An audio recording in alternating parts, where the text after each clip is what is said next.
خب خیلی ممنونم از نگاه و توجه شما دوستان عزیزم، بیننده‌های خوب و گرانقدر شبکه قرآن و معارف سیما. همونطوری که ملاحظه می‌فرمایید توفیق داریم در خدمت جناب حجت الاسلام و المسلمین آقای هدایت هستیم. از بیانات شیرین و شیوا و کامل و جامع ایشون انشالله در برنامه مثل روزهای گذشته استفاده خواهیم کرد. آقا جون خدمتتون سلام عرض می‌کنم، خوش آمدید. بنده هم محضر شما سلام عرض میکنم، محضر همه بینندگان عزیز سلام عرض میکنم. سوره بقره جزء 2 صفحه 41 خداوند متعال در آیه 249 میفرماید فلما فصل طالوت بالجنود، وقتی که حضرت طالوت با لشکریانش حرکت کرد برای اینکه در برابر طاغوت، در برابر جالوت بایسته، یه امتحانی خداوند متعال از این لشکریان گرفت. میدونید همیشه اینم یه جزئی که از سنن تخلف ناپذیر الهیه، توی اون امور سخت، توی اون امور مهم، راحت بگم وقتی شما یه گنجی میخوای برسی، در راه رسیدن به گنج سختی‌هایی باید تحمل بکنی و توی این سختی ها نشون میده که من واقعا طالب گنجم، من وقتی به این گنج برسم خیلی قدر گنج رو میدونم. این سختی ها بیانگر اشتیاق تو و واقعیت اون مطالبه تو هستش. نابود کردن جالوتیان یه گنج خیلی بزرگی بود. خداوند متعال رو امتحان کرد که اون مؤمنین واقعی خودشون نشون بدن. یه نهری بود، اینا هم تشنه شده بودن. خداوند متعال میفرماید که طالوت به لشکریانش اعلام کرد ان الله مبتلیکم بنهر فمن شرب منه فلیس منی. خداوند متعال با این آب داره شما رو آزمایش میکنه، مثل ماه مبارک رمضان که ما رو با تشنگی و گرسنگی آزمایش میکنن. و من لم یطعمه فانه منی، هر کسی آب نخورد از من است. انه منی جای دیگه هم خداوند متعال بیان میکنه از قول حضرت ابراهیم فمن تبعنی فانه منی، هر کسی از من تبعیت بکنه این از من است. نشون میده تبعیت از امام و رهبر جامعه منیت و منا اهل البیت رو میاره.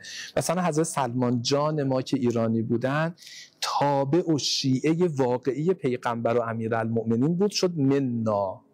ما هم امروز اگر از رهبرمون، نایب امام زمانمون، از اون ولی که واقعا داره ما رو به سمت قیام حضرت هدایت میکنه تبعیت بکنیم، ما هم منا میشویم و این منا شدن اون جامعه واحد، اون به قول قرآن بنیان مرصوص رو تشکیل میده.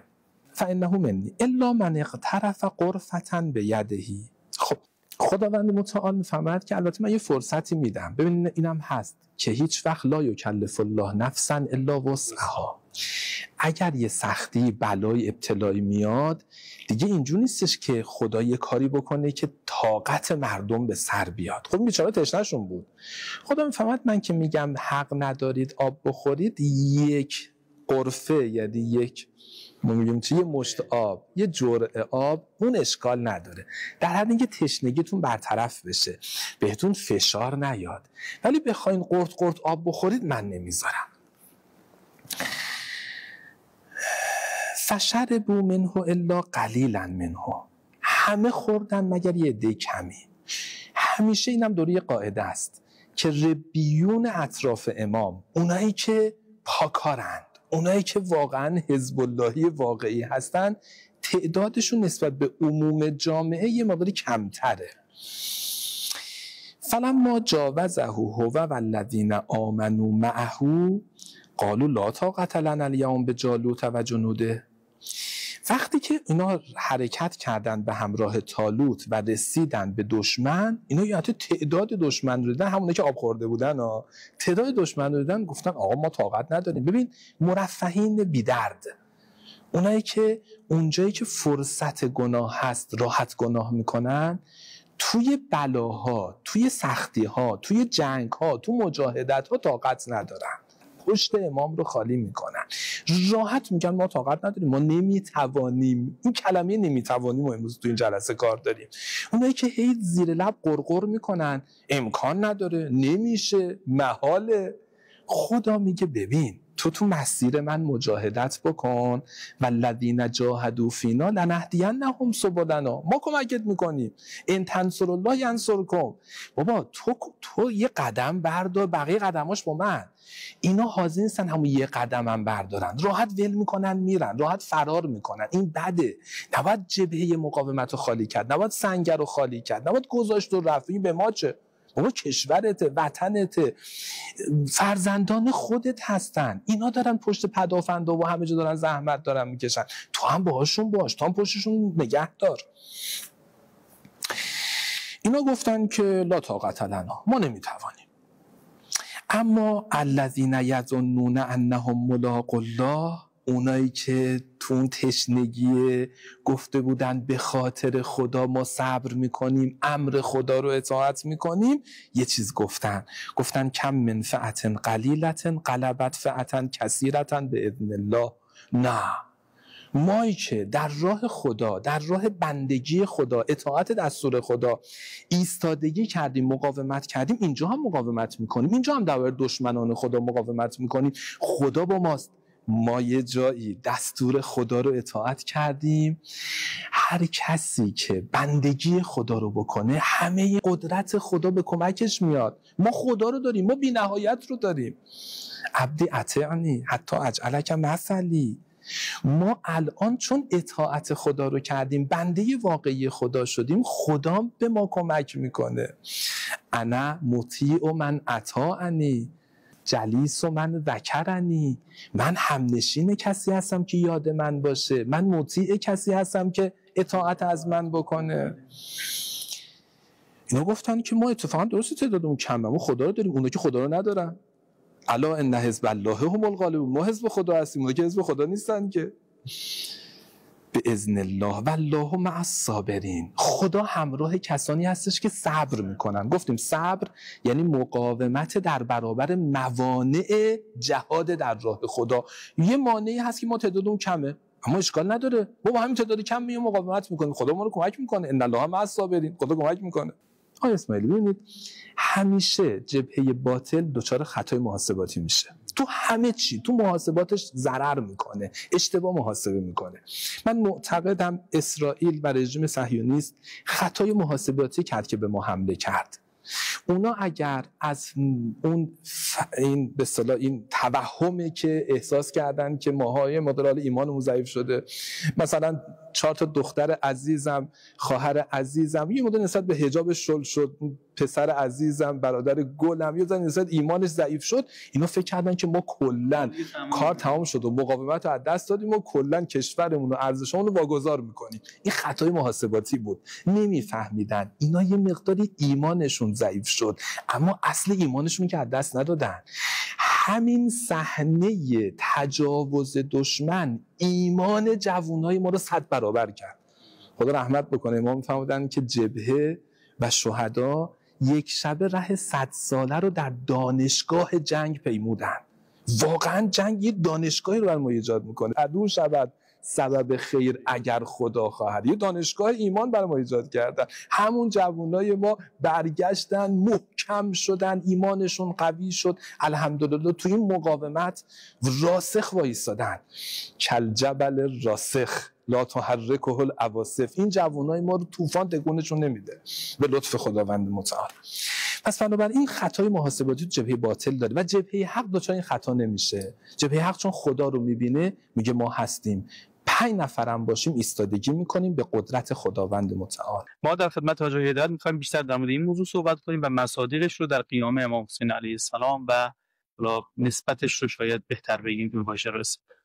ببینید، از پیغمبر اکرم که شما شروع بکنید، یه عده از مؤمنین اطراف پیغمبر بودن که همیشه روحیه‌شون ما نمیتوانیم بود. مثلا تو جنگ خندق وقت پیغمبر اکرم، همون جنگ احزاب، داشتن خندق میزدن، بعد به یه تخت سنگ رسیدن. این تخت سنگ خیلی سفت و سخت بود. خود پیغمبر اکرم وارد شدند و اون تخت رو شکوندن و فرمودن با شکستن این تخت سنگ کلید گنج‌های ایران و روم به دست ما افتاد. منظور اینه که این جنگ‌ها، این مقاومت‌ها باعث میشه که اسلام جهانی بشه. منظور اینه. یه نفری تا این جمله از پیغمبر شنید یه حرف زشتی زد. گفتش که و ما یقدر احدنا ان یخرج یتخلا، ما یه قضای حاجت عادی نمیتونیم بکنیم. وقت این پیغمبر داره میگه که ما مثلا جهانی میشیم و اسلام عالم رو میگیره و حکومت جهانی. بابا ما الان تو امور اولیات خودمون موندیم. ببین من عمدن این روایت رو خوندم، بعضی ها تو جامعه که مردم از اینجور افراد متنفر هستن، تا ما تو بین سختی ها از اهداف بلند، از قله ها صحبت میکنیم، بعضی اینجوری صحبت میکنن، میگن ما الان تو نیازهای اولیون موندیم، ما الان مثلا اقتصادمون فلان مشکل داره، فلان موضوع.